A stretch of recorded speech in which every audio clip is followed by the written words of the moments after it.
மூகம் கரோதி வாசாலம் பங்கும் லங்கயதே கிரிம் யத்கிருபாதமகம் வந்தே பரமானந்த மாதவம்.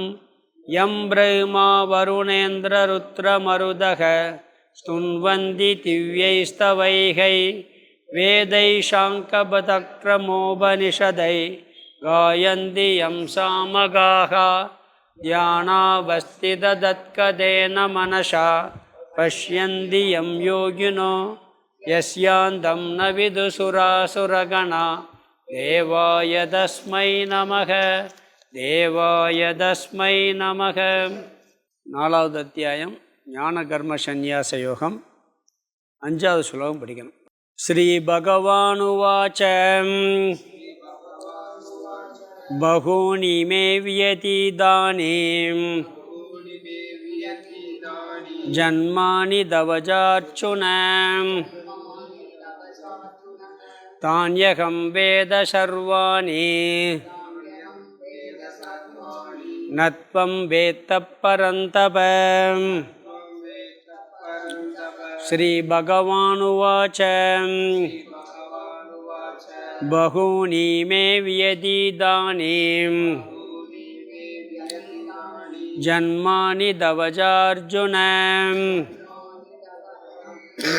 தான்யகம் வேத சர்வாணி நத்வம் வேத்த பரந்தப. ஸ்ரீமத் பகவத்கீதை 4வது அத்தியாயம் ஞான கர்ம சந்நியாச யோகம். அறிவினால் செயலை துறத்தல் என்ற தலைப்பு. சந்நியாசம்னா செயலை துறக்கிறது. இந்த அத்தியாயத்தில் பகவான் அவரே பேச ஆரம்பிக்கிறாரு. என்ன சொன்னார்னு சொன்னால், 2வது அத்தியாயம் 3வது அத்தியாயத்திலெல்லாம் நான் ஞான யோகம் கர்மயோகத்தை பற்றியெல்லாம் சொல்லியிருக்கேன். அந்த கருத்து அழிவில்லாத கருத்து. ஏன்னா வேதத்திலிருந்து வந்தது, வேதம் அழிவில்லாதது. அந்த கருத்தை நான் சூரியனுக்கு சொன்னேன், சூரியன் மனுவுக்கு சொன்னார், மனு இஸ்வாவுக்கு சொன்னாருங்கிறார். சூரியனுடைய புத்திரன் மனு, மனுவனுடைய புத்திரன் இஸ்வாகு. அது சக்திரிய பரம்பரையில் வந்ததாக சொன்னார். இப்போ 2வது என்ன சொன்னார்னா, இந்த கருத்து தொன்று தொட்டு வந்தது, பரம்பரையாக இது வந்தது. உலகம் படைக்கப்பட்ட நாளிலிருந்து இந்த கருத்து அழியாமல் காப்பாற்றப்பட்டு வந்து கொண்டே இருக்கிறது. ஆனால் காலப்போக்கில் நஷ்டத்தை அடைந்து விட்டதுன்னார். அதான் இதில் அறிந்திருந்தவர்கள் யாருன்னா ராஜ ரிஷிகள்னார். ராஜாவாகவும் ரிஷிகளாகவும் இருந்தவர்கள். வெறும் ரிஷிகளாக மட்டும் இருக்கிறவங்க ரொம்ப இருந்துக்கிட்டே இருக்காங்க, அவங்க அறிஞ்சிக்கிட்டே இருக்காங்க. அதனால் பெரும்பாலும் அந்த கருத்தை பரப்ப முடியாது. அவங்க யாரோ ஒருத்தர் பரம்பரையாக வந்துக்கிட்டு இருக்கும். இந்த கருத்தை எல்லாருக்கும் போய் சேரணும். ராஜ ரிஷிகள், அரசர்களாக இருக்கிறவங்களால நல்லா பரப்ப முடியும். அதனால் அந்த ராஜ ரிஷிகள் அறிந்திருந்தார்கள். ஆனால் காலப்போக்கில் என்னாச்சு, அழியவில்லை. இந்த கருத்து நஷ்டம் அடைந்து விட்டது, கொஞ்சம் மங்கி போச்சுங்கிறார். எப்பயுமே நாளடைவில் கவனிக்காமல் விட்டால் மங்கி போகும். வீடு கூட ஒயிட் வாஷ் பண்ணலன்னு வச்சுங்க. அதனால தைப்பொங்கல்லாம் பண்ணுறோம். பொங்கலுக்கு என்ன பண்ணுவோம், தேவையில்லாத வெளியே எடுத்துகிட்டு புதுசாக எல்லாம் பண்ணுவோம். அதனால் இந்த ராஜ ரிஷிகளால் காப்பாற்றப்பட்டு வந்தது. தொன்று தொட்டு வரக்கூடிய இந்த கருத்து மிக மிக உயர்ந்த கருத்துன்னார் 3வது ஸ்லோகத்தில். இதுக்கு மேலே ஒரு உயர்ந்த தத்துவம் இல்லை. உலகத்தில் நீங்கள் என்ன கண்டுபிடிச்சாலும் சரி, சயின்ஸில் இதுக்கு மேலே ஒரு தத்துவமே கிடையாது. ஏன்னா எந்த அறிவுமே அதுக்கு மேலே என்ன, அதுக்கு மேலே என்ன ஒரு அறிப்போடே நிற்கும். இந்த கருத்தை புரிஞ்சுக்கிட்டோம்னு சொன்னால் போதும்னு போயிடும் மனசு. இங்கே அறிய வேண்டிய எதுவும் இல்லை, அவசியம் இல்லைங்கிற ஒரு ஃபுல் ஸ்டாப் வருது, ஒரு நிறைவு வருது. அதனால் இதற்கு மேலான ஒரு கருத்து இல்லை அப்படின்னார். அது மட்டுமல்ல, இந்த கருத்து ரகசியமானதுன்னு ஒரு வார்த்தை சொன்னார். எப்படி ரகசியம் சொன்னால், பெட்டியில் போட்டு பூட்டி வச்சுருக்கா திறக்க முடியாமல், அப்படி ரகசியமாக இல்லை. வெளியே ஓப்பனாக இருக்கு, ஆனால் புரிகிறது இல்லை. பகவத்கீதையும் வேதங்களும் உபநிஷதங்களும் எல்லா கடையிலெல்லாம் புஸ்தகமாக விற்கிது. அதை வாங்கி படித்து எத்தனை பேர் புரிஞ்சுக்கிட்டாங்க? படித்தாலும் புரிகிறதில்லை, ஓப்பனாக இருந்தாலும் புரிகிறதில்லை. ஏன்னா ரகசியமானது இது. பக்குவப்பட்டு மனப்பண்பட்டு உள்ள தூய்மையோட ஆர்வத்தோடு வந்தாத்தான் புரியுது. அது வரைக்கும் அது ரகசியம்தான். ஒருத்தருக்கு என்ன தான் ஒரு மேத்தமெட்டிக்ஸில் இருந்தாலும் அந்த மேத்ஸினுடைய அந்த ரூல்ஸ் இது புரியலேன்னு அந்த இது கணக்கு புரியலேன்னு வச்சுங்க, சும்மா புஸ்தகம் வச்சு என்ன செய்ய, ஒன்றுமே தெரியாது, வெறும் எழுத்துத்தான் தெரியும். அது மாதிரி இது ரகசியமானது, ரகசியங்களுள் ரகசியம். 7வது அத்தியாயம் 9வது அத்தியாயம் வரப்போகுது. ராஜ வித்யா ராஜ குகிய யோகம்னு சொல்கிறார். இருக்கிறதுலே பெரிய வித்தியை இதுதானா, இதுக்கு மேலே ஒரு வித்தை கிடையாதான், இதுக்கு மேலே ரகசியமானது எதுவுமே இல்லையா. ஏன்னா எல்லாமே இருந்து தெரியாமல் இருக்காங்களே, எல்லாம் விற்குது. இதுதான் மோட்சத்தை கொடுக்கும்னு தெரியுது, இதுதான் நிறைவே கொடுக்கும்னு தெரியுது, எல்லாரும் சொல்கிறோம் பேசுகிறோம். யார் வாங்கி படிக்கிறா புரிஞ்சுக்கிறா? அதுக்குள்ளே போகிறதுக்கே முயற்சி பண்ணுறதில்ல. ஏன்னா அவ்வளோ ரகசியமாக அது இருக்கிறது அப்படின்னாரு. பிறகு அது என்ன சொன்னார்னா, இதை நான் உனக்கு சொல்கிறேன், இப்படி மங்கி போய் ரொம்ப நாளாக தொடர்ச்சியாக பரம்பரையாக வந்ததை, சூரியனுக்கு சொன்ன அந்த தத்துவத்தை, மேலான தத்துவத்தை இன்று உனக்கு நான் சொல்கிறேன்னு சொன்னார். ஏன் சொல்கிறேன்னு சொன்னார்னா, நீ என்னுடைய பக்தன் அப்படின்னார். நீ என்னுடைய பக்தன். ஏன்னா இவன் சரணாகதி அடைகிறான் 2வது அத்தியாயத்தில்.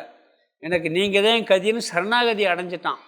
அதனால் என்ன சொல்கிறாரு, அதனால் உனக்கு நான் சொல்கிறேன், நண்பனாகவும் தோழனாகவும் இருக்கிறாய், அதனால் உனக்கு நான் சொன்னேன்னு சொன்னார். அர்ஜுனனுக்கு மட்டும் ஏன் சொன்னாருங்கிற கேள்வி நிறைய பேர் சும்மா கீதையில் கேட்பாங்க. ஏன் பீமனுக்கு சொல்லியா தர்மனுக்கு சொல்லியாலாம் கேள்வி வரும். முதல் பதில் அர்ஜுனன் கேட்டான் சொன்னார். அப்போ துரியோதனன் கேட்டால் சொல்லியிருப்பாரான்னா, துரியோதனன் கேட்டால் சொல்லியிருக்க மாட்டார், தகுதி இல்லை அவனுக்கு. இவன் தகுதியோடு கேட்டான். முதல் அத்தியாயத்தில் பேசினா அவர் உபதேசமே பண்ணலை. 2வது அத்தியாயத்தில் மேலோட்டமாகவே உபதேசம் பண்ணார். எப்போ சரணாகதியை அடைஞ்சு இவன் தகுதியை வெளிப்படுத்தினானோ அப்பொழுது உபதேசத்தை ஆரம்பித்தார். அதனால் என்ன சொல்ல, நீ பக்தன் என்ற தகுதி உனக்கு இருக்குது, அதனால் இந்த ரகசியமான மேலான உத்தமமான பரம்பரையாக வந்த அழிவில்லாத இந்த தத்துவத்தை உனக்கு உபதேசிக்கிறேன்னு சொன்னார். இப்போ நான் உனக்கு சொல்கிறேன்னு சொன்னார். உடனே அர்ஜுனனுக்கு கேள்வி வந்துருச்சு, நீங்கள் சூரியனுக்கு சொன்னேன்னு சொல்கிறீங்க, ஆனால் நீங்கள் என் கூட பிறந்து என் கூட நண்பனாக சுற்றிக்கிட்டு இருக்கீங்க. இப்போ இந்த காலத்தில் பிறந்திருக்கீங்க. சூரியன் ஆதியில் தோன்றியவர், அவருக்கு சொன்னேன் என்பதை நான் எப்படி நம்புறதுன்னு கேட்கல. ஞாபகம் வச்சுங்க, அவன் அந்த வார்த்தையே ரொம்ப கவனமான அருமையான வார்த்தை. நீங்கள் சூரியனுக்கு சொன்னேங்கிறத நான் எப்படி நம்பினேன்னு கேட்கலவன், நான் எப்படி புரிந்து கொள்வதுன்னு கேட்குறான். ஏன்னா நீங்கள் சொன்ன வார்த்தையில் பொய் இருக்காது. ஏன்னா உங்கள்கிட்ட நான் சரணாகதி அடைஞ்சிருக்கேன், அவ்வளோ பக்தி வச்சுருக்கேன், அதுவும் பகவான் ஆகிய நீங்கள் உயர்ந்த ஸ்தானத்தில் இருக்கிறீங்க. நீங்கள் சொல்கிற வார்த்தையில் பொய் இருக்காது. அதனால் என்ன சொல்கிறேன், நான் எப்படி நம்புவதுன்னு கேட்கவில்லை, சூரியனுக்கு சொன்னீர்கள் என்பதை நான் எப்படி புரிந்து கொள்வதுன்னு கேட்குறான். புரியுதுங்களா? இதுலேயே உன்னுடைய பக்தி வெளிப்படுது. முதல் ஸ்லோகத்தில் நீ என்னுடைய பக்தனாக இருக்கிறதால் சொல்கிறேங்கிறார், அது அப்படியே அடுத்த ஸ்லோகத்தில் வெளிப்படுத்துகிறான். நீ பக்தனாக இருக்கிறதால் நான் சொல்கிறேன்னு சொன்ன உடனே இவர் என்ன பண்ணுறாரு, அதை கரெக்டாக அவன் என்ன பண்ணுறான், நான் நீங்கள் சொன்னதை எப்படி புரிந்து கொள்வதுங்கிறான். அதில் அவனுடைய பக்தியினுடைய தன்மை வெளிப்படுது. புரியலேன்னு சொல்லலை. இவனுக்கு ஏன் புரியலேன்னு சொன்னால், அவதார தத்துவம் அவனுக்கு விளங்கலை. பகவானை பெரிய ஒரு மகான் அப்படியெல்லாம் நினைக்கிறான், ஒரு பெரிய அறிவு சக்தி உள்ளவரை நினைக்கிறான். ஆனால் விஷ்ணுவே அவதாரமாக வந்துள்ளாருங்கிற அளவுக்கு அவனுக்கு தெரிகிறதில்ல. எப்பொழுதுமே ஒரு அவதாரத்தை புரிஞ்சுக்கிறவங்க ரொம்ப கம்மியான பேர். ராம அவதாரத்தில் ராமனுக்கே தான் அவதாரம் தெரியக்கூடாது. தெரிஞ்சுன்னா மனிதனாக இருக்க முடியாது. மனித பிறவின்னா அப்போதும் தெரியக்கூடாது எதுவுமே. இதை மனித அவதாரம் எடுத்தோன்னு அவருக்கே தெரியாதான். நீ அவதாரம் மற்றவங்க தான் 7 ரிஷிகள் தெரிஞ்சுருந்தாங்களா ராம அவதாரத்தில். அது மாதிரி இங்கே என்ன சொல்கிறாருன்னு சொன்னால், இந்த அவதார தத்துவம் இவனுக்கு புரியாததுனால நான் எப்படி புரிந்து கொள்வதுன்னு கேட்குறான். உடனே பகவான் என்ன பண்ணார், அவதார தத்துவத்தை பற்றி ஆரம்பித்தார். போன கிளாஸில் பார்த்தோம். அதில் முக்கியமாக கருத்து பார்த்தது, ஒரு முகவரியாக சில கருத்து பார்த்தோம். பகவான் அவதாரம் எடுப்பதற்கு 2 திருஷ்டி, கர்ம திருஷ்டி, அடுத்தது தர்ம திருஷ்டி. தர்மத்தின் அடிப்படையில் பகவான் பிறக்கின்றார், கர்மத்தின் அடிப்படையிலும் பகவான் பிறக்கின்றார் அப்படின்னு பார்த்தோம். தர்மத்தின் அடிப்படையில் சொன்னால் எப்பொழுதுமே தர்மம் எங்கே நிலச்சி நிற்குதோ அப்போ தான் எல்லாமே காப்பாற்றப்படும். சமுதாயம் நல்லா இருக்கும், நான் ஊர் நல்லா இருக்கும், எல்லாமே நல்லா இருக்கும். தர்மம் காக்கப்படலைன்னு சொன்னால் நல்லா இருக்காது. பகவான் என்ன பண்ணியிருக்கிறாருன்னா, நாம் எல்லாம் பிறந்திருக்கோம். எதுக்கு பிறந்திருக்கோம்? பாப புண்ணியத்தை கழிக்கன்னு சொல்லுவோம். சில பேர் பிறந்தது எதுக்குன்னா சாகிறதுக்குன்னு சொல்லுவாங்க. உண்மைதான், பிறந்தால் மரணம் கட்டாயம் வரும். ஆனால் மரணம் பிராரப்த கர்மம் இருக்கும் வரையில் இந்த உடல் காப்பாற்றப்பட வேண்டும். அந்த உடல் காப்பாற்றப்படுவதற்கு பகவானே இந்த உடம்புல சில சக்தியெல்லாம் கொடுத்துருக்காரு. இயற்கையாகவே கண்ணில் தூசி விழுந்தால் கண்ணீர் வந்து அதை நீக்கும். உடம்புல நோய் வந்தால் அதுக்கு எதிர்ப்பு சக்தி இருக்கும். எதுனாலும் சரி, உடம்புக்கு நம்ம தொண்டைக்குள்ளே வந்து ஏதாவது ஒன்று ஜீரணிக்க முடியாத பட்சம் அதை வெளியே தள்ளிடும். இப்படி இயல்பாகவே பகவான் என்ன பண்ணியிருக்கிறார்னா, அந்த உடலை காப்பாற்றுவதற்கு வேண்டிய சூழ்நிலையை உருவாக்கியிருக்கிறார். எங்கேயாவது ஒரு அதர்மம் இதாச்சுன்னு சொன்னால் அதுக்கு தகுந்த சூழ்நிலை உருவாக்குவார். அதாவது ஒரு காலத்தில் இப்போ ஆக்சுவலாக கொரோனா கூட அதுக்கு தான் சொல்லுவாங்க. பார்த்தீங்கன்னா அந்த பொல்யூஷன் கண்ட்ரோல்லாம் கொரோனா பீரியடில் அதுவும் ஆட்டோமேட்டிக் ஆயிடுச்சு. சென்னையில் வெள்ளம் வரும்போது அந்த கூவமே சுத்தமாகி போச்சு. இது கூட பகவானுடைய ஒரு வெளிப்பாடு தான், தர்மத்தை காப்பதற்காகன்னு சொல்லுவாங்க. நான் ரொம்ப வருஷத்துக்கு முன்னாடி சின்ன வயசில் கொஞ்சம் ரொம்ப வருஷம் ஆச்சு, இந்த ரஷ்ய அதிபர் இங்கே ஏதோ அவர் தான் எனக்கு வந்திருக்கும் போது சொன்னாராம், கேள்விப்பட்டேன். ஒரு பட்டனை அமுக்குனா, இங்கே இருந்துக்கிட்டு நான் ஒரு பட்டன் அமுக்குனா வேர்ல்டு ஃபுல்லாக அழிஞ்சு போங்க, அவ்வளோ அணுக்கருவிகள் வச்சுருக்கோம்னு சொல்லி ஒரு ஆணவத்தில் பேசியிருக்காங்க. ஒரு பட்டன் அமுக்குனா உலகமே அழிஞ்சு போயிடும் சொல்லி. அவர் போய் கொஞ்ச நாளில் ஒரு 10 செகண்ட் பூகம்பம் அந்த நாட்டில் 1,00,000 பேர் மண்ணோட மண்ணாக போயிட்டாங்க. நீ உலகத்தை ஒரு பட்டனில் அமுக்கினேங்கிறவர் ஓ நாட்டில் 1,00,000 பேரை காப்பாற்ற முடியலையே. 10 செகண்ட் நடந்த பூகம்பம் 1,00,000 பேர் மண்ணோட மண்ணாயாச்சு. பகவான் என்ன பண்ணுறாரு பாருங்க. அப்போ பகவான் எங்கெல்லாம் அதர்மம் மேலோங்குகிறதோ அங்கே தர்மத்தை காப்பதற்காகவும் அவர் பிறக்கிறார்னு பார்த்தோம். பிறகு கர்ம திருஷ்டியிலையும் பகவான் பிறக்கிறார். கர்மம்னா என்ன? செயலின் அடிப்படையில். இப்போ நாம் பிறக்கிறதுக்கும் கடவுள் பிறக்கிறதுக்கு ஒரு வித்தியாசம் இருக்குது. நாம் பிறக்கிறதுக்கு காரணம் என்னன்னு சொன்னால் நம்மளுடைய பாப புண்ணியம், அதை கழிக்கிறதுக்கு நாம் பிறக்கிறோம். அதான் வியஷ்டி கர்மம்னு பேர். நம்மளுடைய பாப புண்ணியமும் பிறகு நம்மளை சேர்ந்தவர்களுடைய பாப புண்ணியம். இப்போ நான் என்னுடைய பாவ புண்ணியத்தை கழிக்கிறதுக்கு பிறந்தா இன்னாருக்கு மகனாக பிறக்கணும்னு சொன்னால் அவங்களுடைய பாவ புண்ணியம் எனக்கு சேரும். அதோட ஜாயின் பண்ணுவார் கடவுள். இன்னாருக்கு மகனாக பிறக்கணும், இன்னாருக்கு சகோதரனாக பிறக்கணும், இன்னாரு கணவனாகணும், இன்னாருக்கு மனைவியாகணும், இன்னாருடைய நண்பனாகணும். இப்படி தன்னுடைய கர்மமும் நம்மளுடைய கர்ம வினையும் நம்மை சார்ந்து நம்மளுடைய பாப புண்ணியத்தை அனுபவிப்பதற்கு உண்டான அவர்களுடைய பாப புண்ணியமும் இரண்டையும் சேர்த்து தான் நம்மளுடைய பிறப்பே அமையும். அது கோயின்சைட் ஆகும் ஒன்று. அன்றைக்கு ஒரு உதாரணம் கூட பார்த்தோம். ஒரு 1000 ஆடு இருந்ததுன்னு சொன்னால் ஒரு 100 ஆடு கன்று குட்டி போட்டிருக்கோம். அந்த ஆட்டு குட்டி இருக்கும், அதை அடைச்சிருப்பாங்க ஒரு இடத்துல, மொத்தமாக மேய்ஞ்சிட்டு வரும். இந்த திறந்து விட்ட உடனே அவ்வளவு இதில் அதாவது ஆட்டில் போய் பால் குடிக்க ஆரம்பிச்சிடும். நம்மளுக்கே அடையாளம் தெரியாது. அது தாய் கரெக்டாக கண்டுபிடிச்சி போய் கோயின்சைட் ஆகும். அது மாதிரி நம்மளுடைய கர்ம வினை, நம்மை சார்ந்த தாய் தந்தருடைய கர்ம வினை, நம்ம உடன் பிறந்தவருடைய கர்ம வினை எல்லாம் அந்த சேர்ந்து தான் அந்த சூழ்நிலை தகுந்த பிறப்பு நாம் எடுக்கிறோம். அப்போ வியஷ்டி சமஷ்டி, நம்மளுடைய கர்ம வினை நம்ம சார்ந்தவருடைய கர்மம். ஆனால் பகவான் எப்படி? அப்படி கிடையவே கிடையாது. அவருக்கு சொந்த பாப புண்ணியம் எதுவுமே இல்லை. பார்த்தோம் அன்னைக்கு, பார்த்தோமா இல்லையா? சொந்த பாப புண்ணியம் எதுவும் இல்லை. அவருக்கு சொந்த கர்ம வினை எதுவும் இல்லை. ஆனால் சமஷ்டி கர்ம வினை உண்டு. எல்லாருடைய பாப புண்ணியத்தை சரி செய்வதற்காக அவர் பிறக்கின்றார். எல்லாருடைய பாப புண்ணியத்தையும் சரி செய்வதற்காக பிறக்கிறார். அவருக்கு வியஷ்டி கர்ம வினை இல்லை, சமஷ்டி கர்ம வினை உண்டு. அவர் பிறப்பதற்கு காரணம் மற்றவர்களுடைய கர்ம வினை மட்டுமே. அவருக்கு எந்த விதமான கர்ம வினையும் இல்லை. ராம அவதாரம் எடுத்தார்னு சொன்னால் அது ராவணன் கேட்ட வரத்தின் அடிப்படையில், சாய்ஸே இல்லை. ராவணன் கேட்ட வரம் மனிதனால் அழிவு வரக்கூடாது. அப்போ மனித அவதாரம் தான் எடுத்தாக வேண்டியது இருக்குது. இரண்யகசிபு கேட்ட வரத்தின் அடிப்படையில் நரசிம்ம அவதாரம் எடுத்தார். அது என்ன சமஷ்டி, அவருடைய கர்ம வினையின்படி அவர் தோன்றுவதில்லை, மற்றவர்களுடைய கர்ம வினையின்படி தான் தோன்றுகிறாரு அப்படின்னு பார்த்தோம். அதனால் என்ன சொல்கிறாருன்னு சொன்னால், இந்த சமஷ்டி கர்மவினைனால் பகவான் அவதரிக்கிறார், ஜீவன் நாம் அவதரிக்கிறது வியஷ்டி அண்டு சமஷ்டி. புரியுதா? வியஷ்டினா நம்மளுடைய கர்ம வினையும் நம்மை சார்ந்தவங்க இந்த ஊரில் பிறக்கணும்னா அந்த ஊர்க்காரங்களுடைய கர்ம வினையெல்லாம் சேரும். ஒருத்தன் வந்து ஊரில் போய் அந்த ஊரவே நாசம் பண்ணிக்கிட்டு இருக்கான், அந்த எல்லாருடைய பாவத்தை கழிக்கிறதுக்கு ரொம்ப அங்கே பிறந்திருப்பான். எல்லாரும் கஷ்டத்தை கொடுக்கணுமே அவன். அப்போ அந்த ஊருடைய கர்மவினையும் சேரும் அந்த ஊரில். ஒரு நாட்டிலே ஒரு ராஜா நல்லா வர்றாருன்னு சொன்னால், நல்ல ராஜா நல்ல ஆட்சி பண்ணுறவர்கிட்ட நம்ம பிறக்கிறோம்னு சொன்னால் நம்ம கர்மவினையும் அந்த கர்மவினையும் சேர்ந்து வரும். இப்படி சமஷ்டி ப்ளஸ் வியஷ்டி தான் நம்மளுடைய பிறப்பு. பகவானுடைய பிறப்பு, அவருக்கு எந்த பாப புண்ணியமும் இல்லை, மற்றவர்களுடைய பாப புண்ணியத்தை சரி செய்வதற்காக அவர் தோன்றுகிறார்.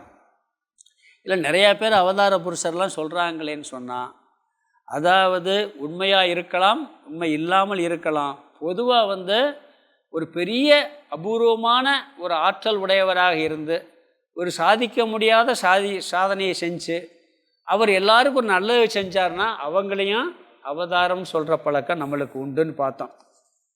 அதில் சங்கரர், விவேகானந்தர், இப்படிலாம் நிறைய பேரை பார்த்துருக்கோம் நாம்.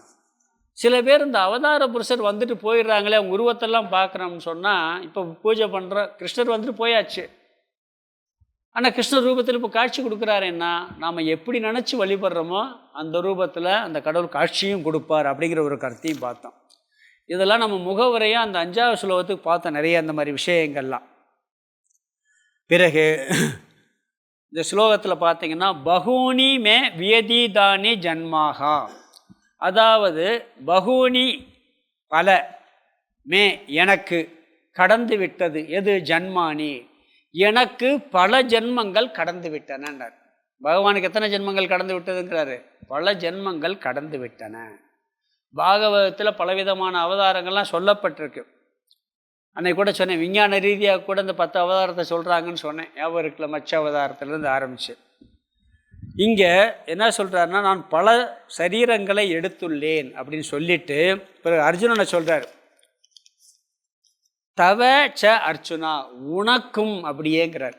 அர்ஜுனா உனக்கும்னா உனக்கும் பல ஜென்மங்கள் கடந்து விட்டன, எனக்கும் பல ஜென்மங்கள் கடந்து விட்டன, உனக்கும் பல ஜென்மங்கள் கடந்து விட்டன. எல்லாருக்கும் ஜென்மம் நிறையா இருக்குங்கிறதுக்கு இந்த சுலோகம்லாம் சாட்சி. ஜென்மம் வந்து சில பேர் பிறவியே கிடையாது, ஜென்மங்கள்லாம் கிடையாதுன்னு சொல்லுவாங்க. இந்த மாதிரி சுலோகங்கள்ல இதெல்லாம் சொல்கிறார், எனக்கும் உனக்கும் பல ஜென்மங்கள் கடந்து விட்டன. ஆனால் எனக்குள்ள ஜென்மம் நம்மளுக்கு தெரிகிறதில்ல, பகவானுக்குள்ள ஜென்மம் தெரியுது. அவர் சொல்கிறாரு, தானே அகம் வேத சர்வாணி, அவைகள் அனைத்தையும் நான் அறிவேன், நத்வம் வேத்த பரந்தவன், நீ அறிய மாட்டாயின்ட்டார். முதல்ல ஜென்மம் இருக்குங்கிறத இந்த மாதிரி சுலோகங்கள் நம்ம தெரிஞ்சுக்கிறோம். மாணிக்கவாசகரோட ஜென்மத்தை பற்றி சொல்கிறாரா இல்லையா, புல்லாகி பூடாகி புழுவாகி மரமாகி பல்விருட்சமாகி பறவையாய் பாம்பாகி கல்லாய் மனிதராய் பேயாய் கணங்களாய் வல்லசுரராகி முனிவராய் தேவராய் செல்லா நின்ற இத்தாவர சங்கமத்து எல்லா பிறப்பும் பிறந்து இழைத்தேன்ட்டார். அத்தனை 86 லட்சம் யோனிகள் இருக்கான். நம்மெல்லாம் எப்படி பிறந்திருப்போமா இல்லையா? மாணிக்கவாசரே புல்லாக பிறந்துட்டேங்கிறார், புழுவாக பிறந்துட்டேங்கிறார், மரமாக பிறந்திருக்கேங்கிறார், பேயாக இருந்தேங்கிறார், பேயாய் அசுரராய் தேவராயெல்லாம் சொல்கிறார். அவரே அப்படி பிறந்திருக்கும் போது நம்மளும் புழுவாக பிறந்திருப்போமா, பிறந்திருக்க மாட்டோமா? எப்போ நம்மளுடைய பிறவி தோன்றுச்சுன்னு தெரியாது. ஆனால் இன்றைக்கி மனித பிறவி வந்திருக்கும், இது அரிதற்கரிய பிறவி. ஆனால் அந்த பிறவி நம்மளுக்கு தெரியாது. ஆனால் பகவானுடைய கணக்கில் என்ன சொல்கிறாருன்னு சொன்னால், எல்லாம் தெரியும். அதாவது புத்தர் ஒரு இடத்துல சொல்கிறாரு, எனக்கு 500 ஜென்மங்கள் ஞாபகம் வந்துச்சுன்னு சொல்கிறதாக படித்தேன், ஒரு முன்னாடி ஏதோ ஒரு புஸ்தகத்தில் பார்த்தேன். இப்போ 500 ஜென்மம் ஞாபகம் வந்துச்சுன்னா அதுக்கு முன்னாடி இருக்க ஜென்மம் அவருக்கு தெரியலை, அப்படி தானே அர்த்தம் ஆகுது. ஏன்னா எப்போ ஜென்மம் ஆரம்பிச்சு தெரியாது. இன்னொன்று, நிறையா பேருக்கு இந்த பூர்வ ஜென்மத்தை தெரிஞ்சுக்கணும்னு ஆசை. போய் ஜோசியை காட்ட போய் நான் போன ஜென்மத்தில் என்ன பிறந்திருக்கேன், இந்த ஜென்மத்தை முதல்ல பாரு, பிறகு பூர்வ ஜென்மம் இருக்கட்டும். பூர்வ ஜென்மம் தெரிஞ்சுன்னு வச்சுங்களேன், பிரச்சனை இன்னும் கூடும். ஏன்னா இப்போ வெறுப்பு இருக்குது. பூர்வ ஜென்மத்தில் ஒருத்தர் எதிரியாக இருந்திருப்பான். இப்போ அவனுக்கு தெரிஞ்சிருச்சுன்னு வச்சுங்க, இப்போ பார்த்தோன்னா கூடிடும், என் மேலே வெறுப்பு கூடிடும். சினிமாவிலலாம் அப்படித்தான் எடுக்கிறான். பூர்வ ஜென்ம கதையில் ஒரு போன ஜென்மத்தில் எதிரியாக இருப்பான், இந்த ஜென்மத்தில் பழி வாங்குவான். இப்படியெல்லாம் கதையெல்லாம் எடுக்கிறாங்களா இல்லையா? தெரிஞ்சுக்கிற வேண்டிய அவசியம் இல்லை.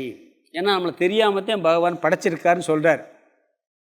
நம்மளுக்கு பிறவி தெரியாது, பகவானுக்கு தெரியுங்கிறார். உனக்கும் எனக்கும் பல ஜென்மங்கள் கடந்து விட்டன, ஆனால் நான் அவற்றை அறிவேன், நீ அவற்றை அறிய மாட்டாய். அறியாமல் தான் பகவான் படைச்சிருக்கேன்னு சொல்லிட்டார். இங்கே ஜென்மம் இருக்குது, நான் பல ஜென்மம் வந்திருக்கேன், அதனால் நான் சூரியனுக்கு சொன்னதால் எனக்கு தெரியுங்கிற மீனிங்கில் அவர் சொல்கிறார். அடுத்த ஸ்லோகத்தில் இந்த அவதார தத்துவத்தை 6, 7, 8 விளக்க போகிறார். நம்ம அங்கே பார்க்கலாம். இங்கே சுருக்கமாக பகவான் பதிலை சொல்ல ஆரம்பிச்சிட்டார். என்ன சொல்லியிருக்காருன்னு பார்க்கலாம் ஸ்லோகத்தில். பகூனி மே வியதி தானி ஜன்மானி தவ ஜா அர்ஜுன. முதல்ல அர்ஜுன, ஏ அர்ஜுனா, மே, இந்த பகூனி மேன் இருக்கு, எனக்கு, தவ ச உனக்கும், எனக்கும், மேன்னா எனக்கு, தவச்சேன் இருக்கு அர்ஜுனங்கிறதுக்கு முன்னாடி உனக்கும், அர்ஜுனா எனக்கும் உனக்கும், ஜன்மானி பகூனி ஜன்மானி, இந்த பகூனிங்கிறத ஜன்மானியில் எடுத்து போட்டுக்கிறேன். பல ஜென்மங்கள், வியதி தானி கடந்து விட்டது. அர்ஜுனா எனக்கும் உனக்கும் பல ஜென்மங்கள் கடந்து விட்டது. இது முதல் வரி. இரண்டாவது வரியில் தானி அகம் வேத சர்வாணி, தானி சர்வாணி, அந்த அகம் வேதங்கிறது ரெண்டாவது பார்த்துக்கலாம். தானி சர்வாணின்னா அவைகள் அனைத்தையும், அகம் வேத நான் அறிவேன், இந்த ஜென்மங்கள் கடந்ததை பூரா நான் அறிவேன். ந துவம் வேத்த, துவம்னா நீ, ந வேத்த அப்படின்னா நீ, ந வேத்த அறிய மாட்டாய், நீ அறிய மாட்டாய். அடுத்து பரந்தவ, ஏ அர்ஜுனாங்கிறார். 2 இடத்துல அர்ஜுனான்னு கூப்பிட்றார். ஏன்னா பகவான் பதில் சொல்ல ஆரம்பிச்சிட்டார். எப்பயுமே 2 இடத்துல கூப்பிட்றாருன்னு என்ன அர்த்தம்? அலர்ட்டாக இருக்கணும்னு சொல்லி கூப்பிட்றாரு. நான் இனிமேல் கருத்தெல்லாம் சொல்ல போகிறேன். ஒரு தடவை அர்ஜுனான்னு சொன்னால் பத்தாதா? இங்கே 2 இடத்துல சொல்கிறார். முதல் வரியில் ஒரு அர்ஜுனா கூப்பிட்றார், 2வது வரியில் ஒரு பரந்தவன்னு சொல்கிறார். முதல் வரியில் என்ன சொல்கிறாரு? எனக்கும் உனக்கும் பல ஜென்மங்கள் கடந்து விட்டன. 2வது வரியில் நான் அவற்றை அறிவேன், நீ அறிய மாட்டாய் அர்ஜுனா. அடுத்து இதனுடைய தத்துவத்தை சொல்ல போகிறாரு. அதுக்காக பரந்தவ, கவனமாக கேளு அர்ஜுனா அப்படின்னு சொல்கிறாரு. ஸ்லோகம் 6. அஜோபி சன்னவயாத்மா பூதானாமீஸ்வரோபி சன்னம் பிரக்ருதிம் ஸ்வாமதிஷ்டாய சம்பவாம்யாத்மமாயயாம். அஜோபி சன்னவ்யயாத்மா பூதானாமீஸ்வரோபி சன்னம் பிரக்ருதிம் ஸ்வாமதிஷ்டாய சம்பவாம்யாத்மமாயயாம். இங்கே முந்தின ஸ்லோகத்தில் உனக்கும் எனக்கும் பல ஜென்மங்கள் கடந்து விட்டேன்னு சொல்லிட்டார். இங்கே பகவான் என்ன சொல்கிறார்? நான் எப்படி ஜென்மத்தை எடுக்கிறேன்கிறார். நான் ஜென்மத்தை எப்படி எடுக்கிறேன்? நம்ம முகவரியாக சில கருத்து பார்த்தோம். பகவானுடைய ஜென்மத்துக்கு காரணம் சமஷ்டி, அவருடைய சொந்த பாவ புண்ணியம் இல்லைன்னு பார்த்துட்டோம். சரி, அவர் எப்படி தன்னை தோற்று வைக்கிறாருங்கிறதுக்கு கருத்து சொல்கிறாரு.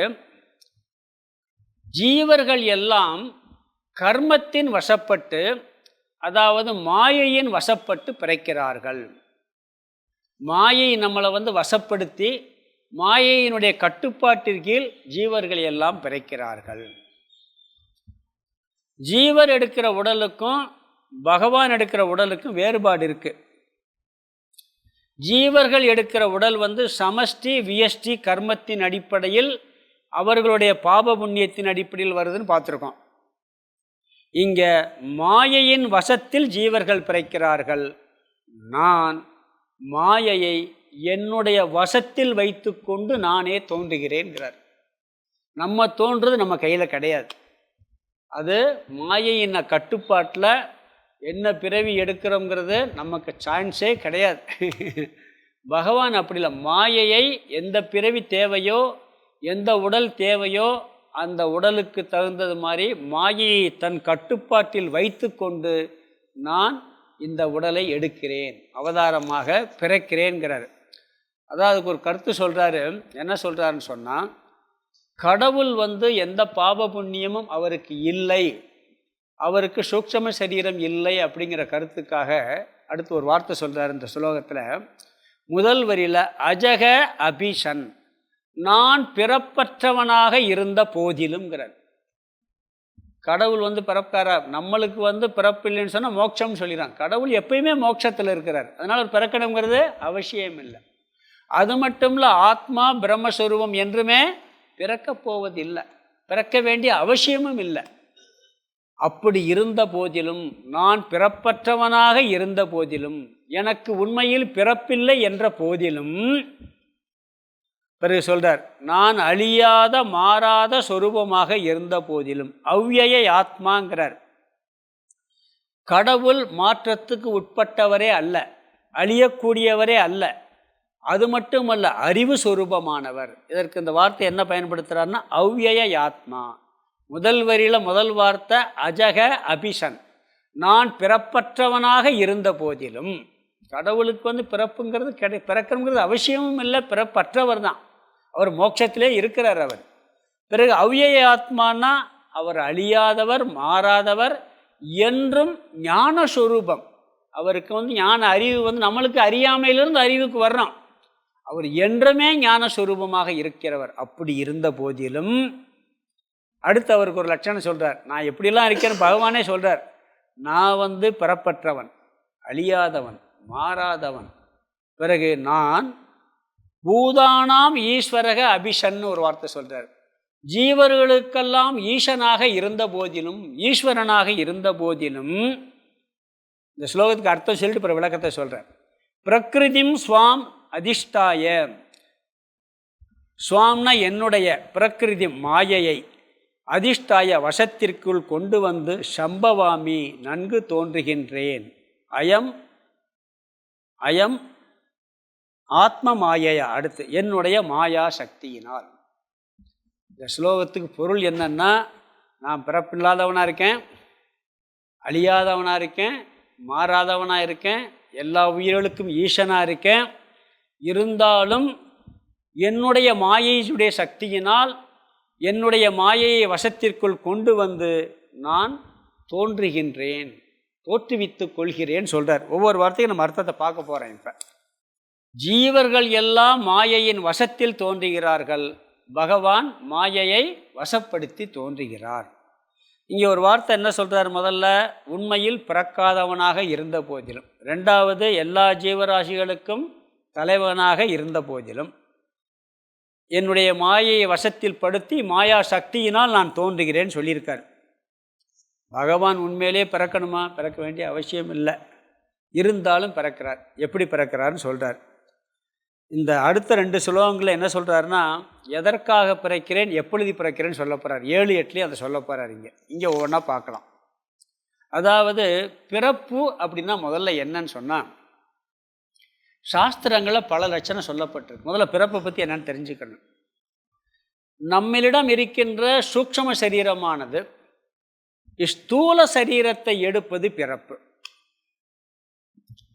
நம்மகிட்ட சூக்ஷ்ம சரீரம்னு ஒன்று இருக்குது. மனம், புத்தி, சித்தம், அகங்காரம்லாம் சேர்ந்து ஒரு 19 அம்சம் சேர்ந்து சூக்ஷ்ம சரீரம், கண்ணுக்கு தெரியாத ஒரு சரீரம். அதுதான் ஸ்தூல சரீரத்தை எடுக்குது. அது புழு சரீரத்தை எடுக்கலாம், புல்லு சரீரத்தை எடுக்கலாம், மர சரீரத்தை எடுக்கலாம், மிருக சரீரத்தை, எந்த சரீரத்தை வேணாலும் எடுக்கலாம். அந்த சூக்ஷ்ம சரீரமானது ஒவ்வொரு ஜீவராசிகளுக்குள்ளும் சூக்ஷ்ம சரீரம்னு ஒன்று இருக்குது. அந்த சூக்ஷ்ம சரீரம் தான் இந்த ஸ்தூல உடம்பாக பிறக்குது. பகவான் எனக்கு பிறப்பில்லைன்னு சொல்லும் போதே அப்போ என்னாச்சு? அவருக்கு சூக்ஷ்ம சரீரமே இல்லை. அவருக்கு சூக்ஷ்ம சரீரம் இருக்குன்னு சொல்ல முடியாது, எல்லாமே அவர் தானே. அவருக்கு சூக்ஷ்ம சரீரமும் இல்லைங்கிற கருத்து இதில் ப்ரூஃப் ஆகுது நம்மளுக்கு.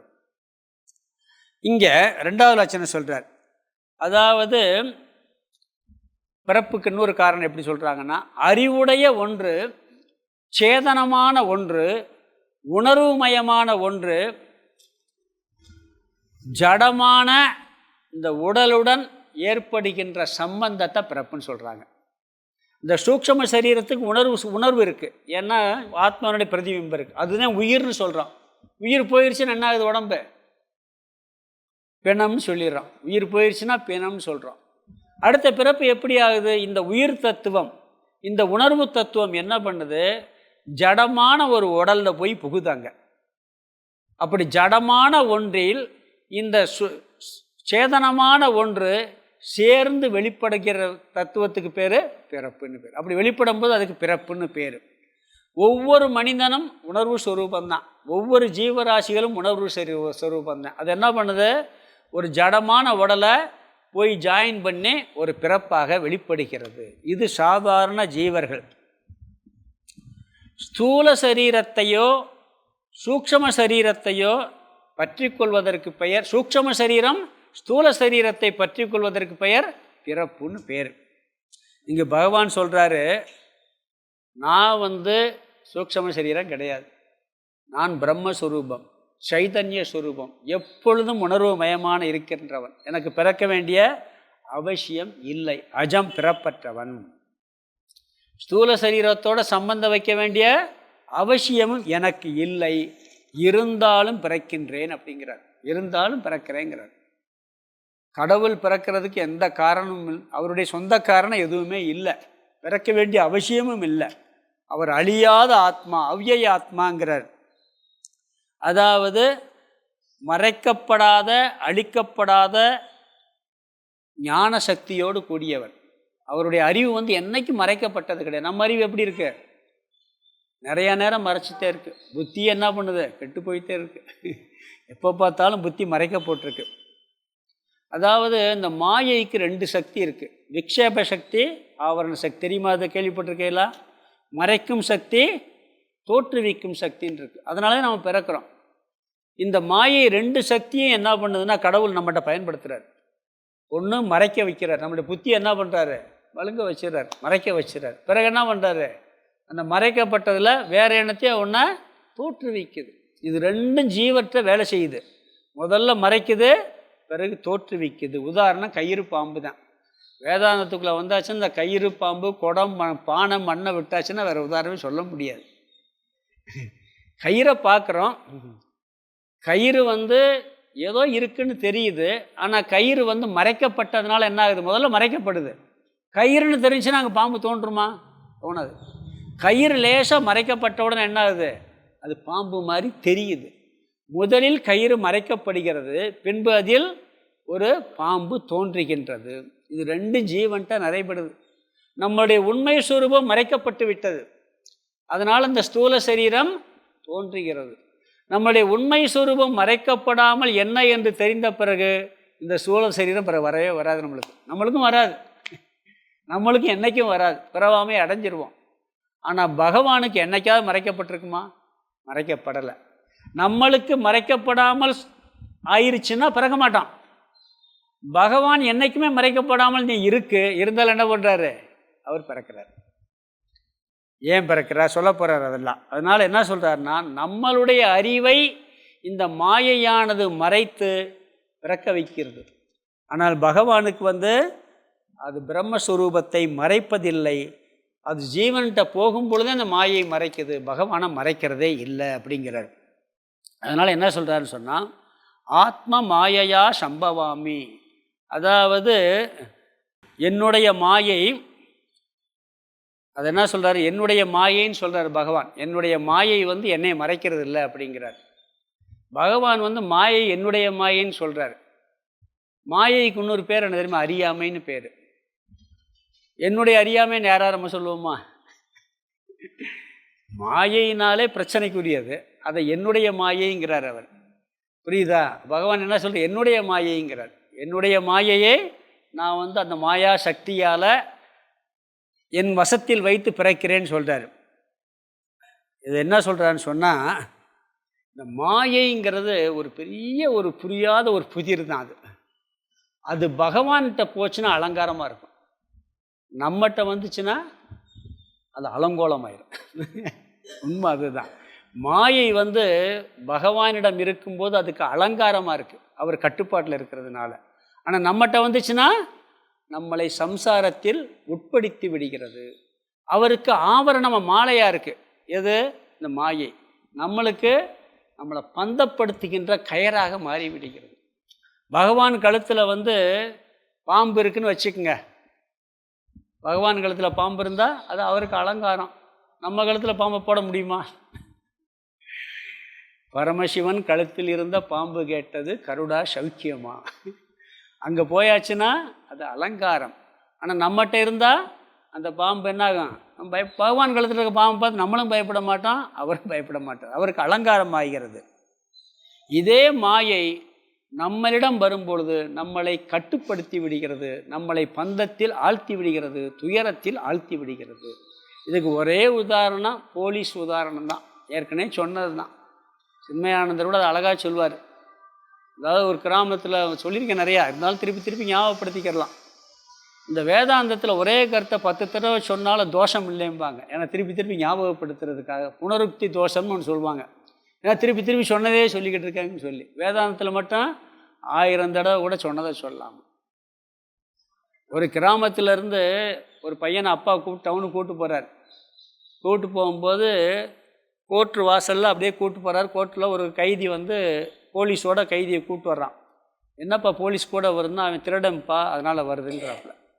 அப்படியே கொஞ்சம் நடந்து போகிறார். இப்போ ஒரு 4 பேர் AK-47 100 கைதியை விலங்கெல்லாம் போட்டு 4-5 பேர் என்னப்பா இவன் நிறையா போலீஸ், பெரிய திருடன்ப்பா அதனால் நிறையா போலீஸ் இருக்குது அப்படின்னு சொல்கிறாரு. யார்? அவங்க அப்பா காமிச்சிட்டு வர்றார். அப்படியே சுற்றிட்டு பிறகு ஒரு பெரிய பஜார் வீதி, பெரிய அகலமான வீதியில் வரும்பொழுது ஒரு ஜனாதிபதி வர்றார். முன்னாடி பைக்கில் போலீஸு, முன்னாடி போலீஸு, பின்னாடி போலீஸு, ஏகப்பட்ட போலீஸு. எப்போ பெரிய திருடை வர்றேன், பெரிய திருடை வரேன்னு கத்துனாங்க. யார்? ஜனாதிபதியை பார்த்து. ஏன்னா நிறைய போலீஸ் வருதுல்ல. 2 போலீஸ் வந்தால் சின்ன திருடன்னாரு, 4 போலீஸ் வந்தால் பெரிய திருடன்னார் அப்பா. இப்போ ஏகப்பட்ட போலீஸ் வந்தால் அப்போ அவர் தானே பெரிய திருடன் அப்படின்னு கத்துனா. வாய பொத்துறாரு அவர். அப்போ இதே போலீஸு ஜனாதிபதிக்கே அவர் கட்டுப்பாட்டில் இருக்கார். அவருக்கு அலங்காரம் அது. போலீஸ் பாதுகாப்பு கூட மந்திரிக்கு எவ்வளோ, ஒரு மந்திரிக்கு அதிக போலீஸ் பாதுகாப்பு இருந்தால் அவருடைய பவர் கூடன்னு அர்த்தம். திருடனுக்கு அதிக போலீஸ் இருந்தால் இது ரொம்ப மோசமானவன்னு அர்த்தம். ரொம்ப கட்டுப்பாட்டில் இருக்கான்னு அர்த்தம். அது மாதிரி நம்மளுடைய மனம் புத்தியெல்லாம் ரொம்ப மோசமாக மாயை என்ன பண்ண நிறைய நம்மளை கட்டுப்படுத்தி உள்ளே போட்டு வச்சிடும், சம்சாரத்தில் ஆழ்த்தி வச்சிடும். பகவானுக்கு அதே மாயை அலங்காரமாக இருக்குது. ஞானம் அடைஞ்சிட்டோம்னாலும் இந்த மாயை என்னாகும்? நம்மளுக்கு அலங்காரம் ஆயிரும். அதனால் என்ன சொல்கிறாருன்னா, மாயையை என் கட்டுப்பாட்டிற்குள் வைத்து அந்த மாயை சக்தியாலேயே, என்னுடைய மாயா சக்தியினாலேயே நான் என்னை தோற்றுவித்து கொள்கிறேன். பகவான் தோன்றுவதற்கு காரணம் என்ன சொல்கிறாரு? மாயை, என்னுடைய மாயை, என்னுடைய கட்டுப்பாட்டில் உள்ள மாயை. பிரம்மன் ஒன்று இருக்குது, சைதன்ய தத்துவம். அதோட மாயை சேரும் பொழுது அவர் ஈஸ்வர தத்துவமாக மாறுகிறார். படைக்கக்கூடிய ஒரு தொழிலை செய்ய முடியலாட்டி அவரால் பண்ண முடியாது. மாயா சக்தியினால், அவருடைய கட்டுப்பாட்டினால் அவர் உருவாக்குகிறார். அவரும் தன்னை உருவாக்கி கொள்கிறார் அப்படிங்கிறார். பிறகு இன்னொரு வார்த்தை சொல்கிறாரு, பூதானாம் ஈஸ்வரக அபிசன்னு. உயிர்களுக்கெல்லாம் நான் ஈசனாக இருந்த போதிலும் பிறக்கிறேன்கிறார். எல்லா உயிர்களுக்கும் ஈசன் என்ன? தலைவன் அர்த்தம். எல்லா உயிர்களுக்கும் தலைவனாக இருந்த போதிலும் நான் பிறக்கிறேன் அப்படிங்கிறார். அதாவது இதில் ஒரு சூட்சமாக ஒரு கருத்து இருக்குது. கடவுளுக்கு அந்த ஈஸ்வரன் என்ற தன்மை யார் கொடுத்தது தெரியுமா? கடவுள் ஈஸ்வரனை எப்படி ஆனார்? நம்மளால தான். என்ன இப்படி ஒரு குண்டை தூக்கி போடுறீங்க?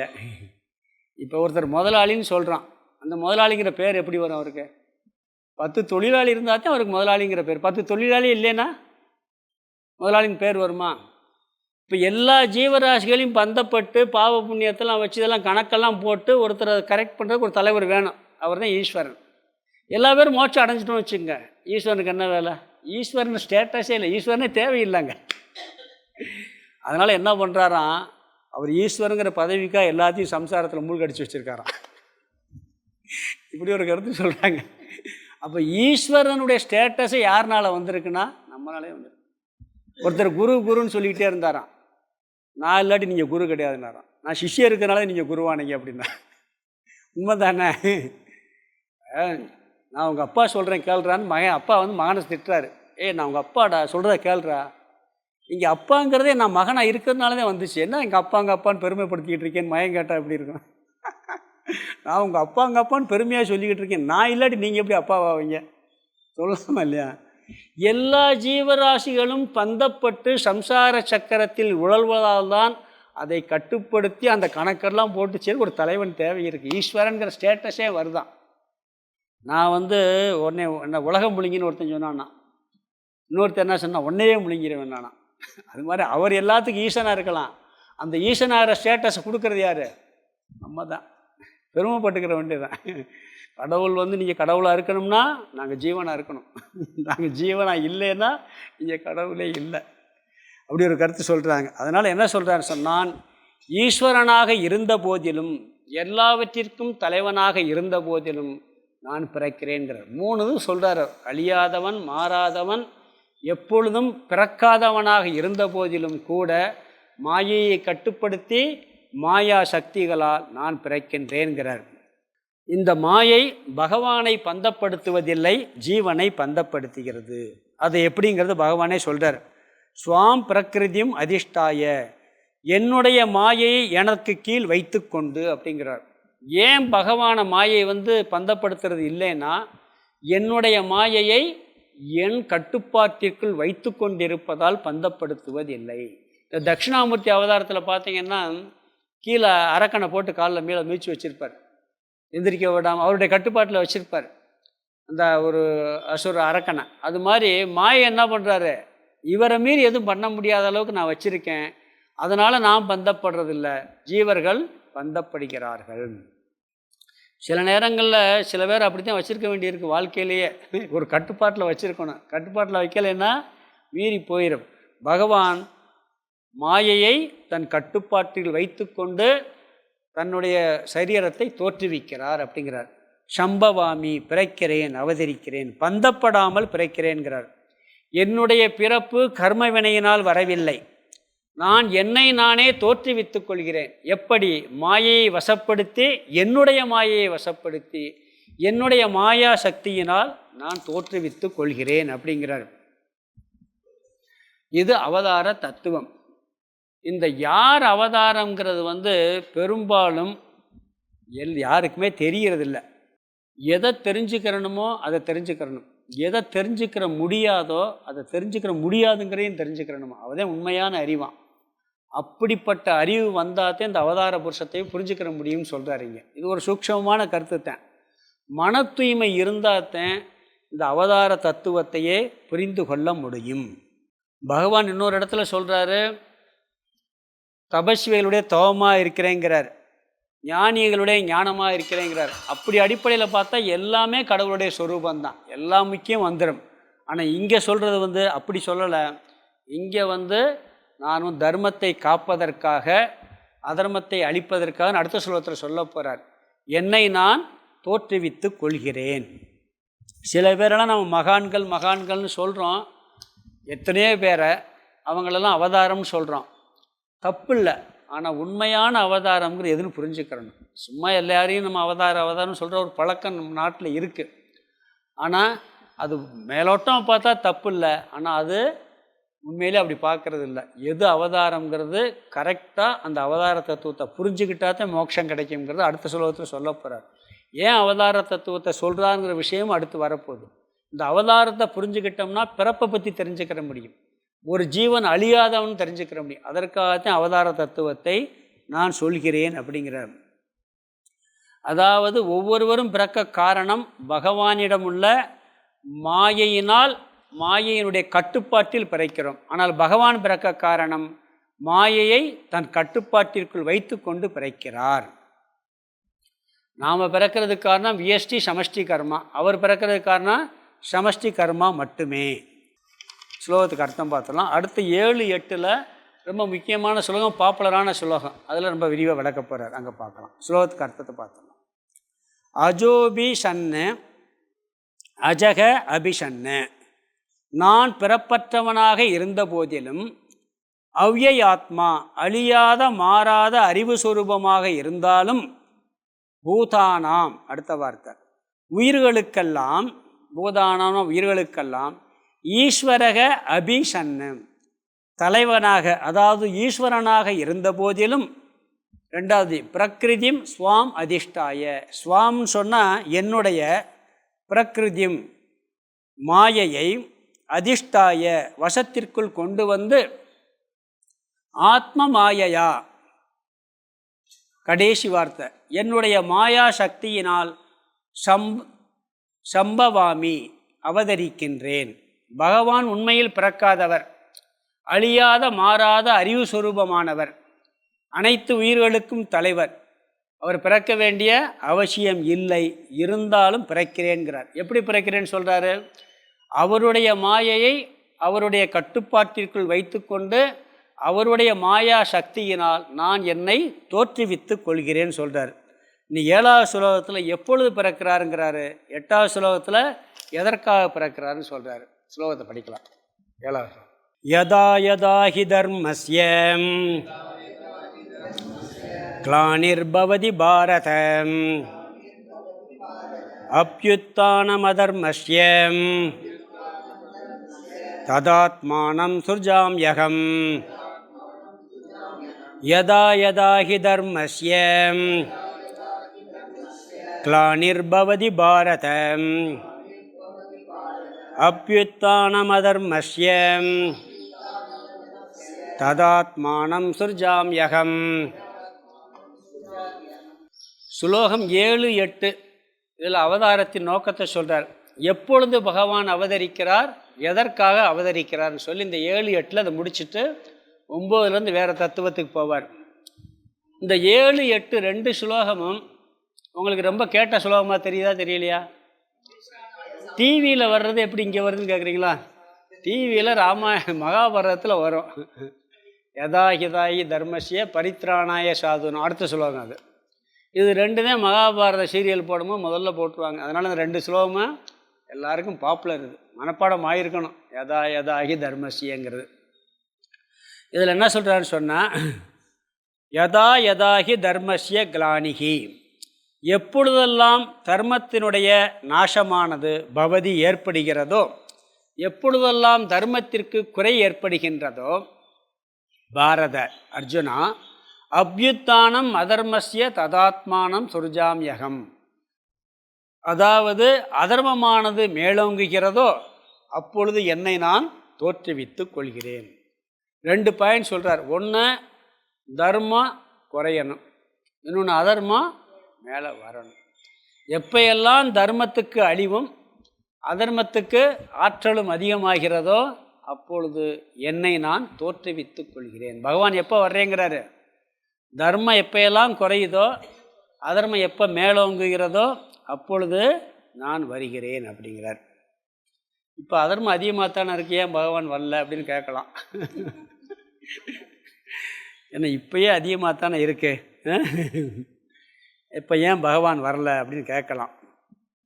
அதாவது தர்மத்தினுடைய நாசம், தர்மத்தினுடைய அளவுகோல் அதர்மத்தினுடைய அளவுகோல் என்னங்கிறது பகவானுக்கே தெரியும். நம்ம அளவுகோல் வேறு, பகவான் அளவுகோல் வேறு. எங்கே ரொம்ப மோசமாக இருக்குன்னு அவர் நினைக்கிறாரோ அப்போத்தான் அவருடைய அளவுகோல் படி நாசம். நம்ம அளவுகோல் படி அது கிடையாது. அது பகவானுக்குத்தான் தெரியும். எந்த அளவுக்கு போனால் கட்டுப்படுத்த முடியாதுன்னு தெரியுதோ அப்போ வருவாருங்கிறார். பொதுவாக எல்லா காலத்துலேயும் ஒரு பழக்கம் இருக்குது. எப்படி பழக்கம் இருக்குன்னா, நம்ம என்ன சொல்கிறோம், இப்பயும் அதர்மமாக தானே இருக்குது, இப்போ ஏன் பகவான் வரலன்னு சொல்லலாம். எல்லா காலத்துலேயும் ஒரு பழக்கம் இருக்குது. எப்படின்னா, அந்த காலம் மாதிரி இந்த காலம் இல்லை சொல்கிறது உண்டா இல்லையா? நம்ம தாத்தா சொன்னாரா சொல்லையா? எப்படி சொன்னார்? அந்த காலம் மாதிரி இந்த காலம் இல்லை. தாத்தாவுக்கு தாத்தா அதே மாதிரி தான் சொல்லியிருப்பார். அவர் அந்த காலம் மாதிரி இந்த காலம் இல்லைன்னு சொல்லியிருப்பார். இது எல்லா காலத்துலையும் சொல்கிற பழக்கம் இருக்குது. ராமர் காலத்துலேயும் கூட இதே வார்த்தையை சொல்லியிருப்பாங்க. ராமர் காலத்தில் என்ன, ராமரை காட்டுக்கு அனுப்பும்போது என்ன சொல்லியிருப்பாங்க, இந்த கூனியும் யார் கைகை மாதிரி மோசமானவங்க யாராவது இருந்திருக்காங்களா? முன்னாடிலாம் இப்படி இல்லைப்பா, ராமர் வம்சம் இந்த பரம்பரையிலே இப்படி இல்லை. இப்போ இப்போ ராமர் காலத்துலேயும் சொல்லியிருக்காங்களா இல்லையா? அப்பயும் மோசமானவங்க இருந்திருக்காங்களா இல்லையா? எல்லா காலத்துலேயும் உண்டு. அந்த மோசமானதுங்கிற அளவுகோல் சொல்கிறது யாருன்னு சொன்னால் அவர் தான். யோசிச்சு பார்த்தா துரியோதனை, ராவண, சகுனி மாதிரி ஆள் இப்போ இல்லை. அந்தளவுக்கு மோசமான ஆள் இருக்காங்களா? ஏசாமிஷன் எங்கள் வீட்லேயே ஆள் இருக்காங்க அப்படின்னு சொல்லலாம். எங்கள் வீட்லேயே ஒரு சகுனி இருக்குது, எங்கள் வீட்லேயே ஒரு அப்படிலாம் சொல்லலாம். ஆனால் எல்லா காலத்துலையும் இருக்காங்க. ரொம்ப அதிகமாக இருக்கும்போது பகவான் வருவார் அப்படிங்கிறார். அதனால் அந்த அதர்மத்தினுடைய அளவுகள் நம்மளுக்கு தெரியாது, பகவானுக்கு தெரியும். அவர் எப்பையெல்லாம் அதர்மம் மேலோங்குகிறதோ, தர்மம் வரி கீழ்நிலையை அடைகிறதோ அப்போ தோன்றேன்னு சொல்கிறார். அதனால தான் பாருங்கள், இப்போ துரியோதனனும் ராவணனும் வந்து எவ்வளோ காலச்சு. யாராவது துரியோதன ராவணன் பேர் வச்சுருக்காங்களா? பேரே வைக்க மாட்டாங்க. ஆனால் தர்மன்னு வச்சுருப்பாங்க, அவர் துரியோதனமாக நடந்துகிட்டு இருப்பார். அப்படி கூட இருக்கா. நம்பியார்னு கூட பேர் வைக்கிறதுல என்னன்னே தெரியல. ஏன்னா எம்ஜி அவர் வந்து வில்லனாகவே நடித்ததுனால சினிமா நடிகர் நம்பியார் பேர் கூட வைக்கிறதில்ல மக்கள். அவ்வளோ தூரம் மக்களுக்கு இருக்குது. அதனால் என்ன சொல்கிறாருன்னு சொன்னால், இந்த தர்மம் அதர்மம் இதனுடைய அளவுகோல் வந்து பகவானுக்கு தெரியும். அதனால் என்ன சொல்கிறாருன்னா, தர்மம் குறையும் பொழுது அதர்மம் மேலோங்கும் பொழுது என்னை நான் பிறப்பித்துக் கொள்கிறேன் சொல்கிறார். பிறப்பித்து நான் என்ன செய்ய போகிறேன் அப்படிங்கிறத அடுத்த ஸ்லோகத்தில் சொல்வார். அந்த ஸ்லோகத்துக்கு அர்த்தத்தையும் அதற்குண்டான விளக்கத்தையும் அடுத்த வகுப்பில் பார்க்கலாம். ஓம் பூர்ணமத பூர்ணமிதம் பூர்ணாத் பூர்ணமுதட்சியதே பூர்ணஸ்ய பூர்ணமாதாய பூர்ணமேவாவசிஷ்யதே. ஓம் சாந்தி சாந்தி சாந்தி. ஹரிஹி ஓம் ஆதிகுருநாத சுவாமிக்கு ஜெய்.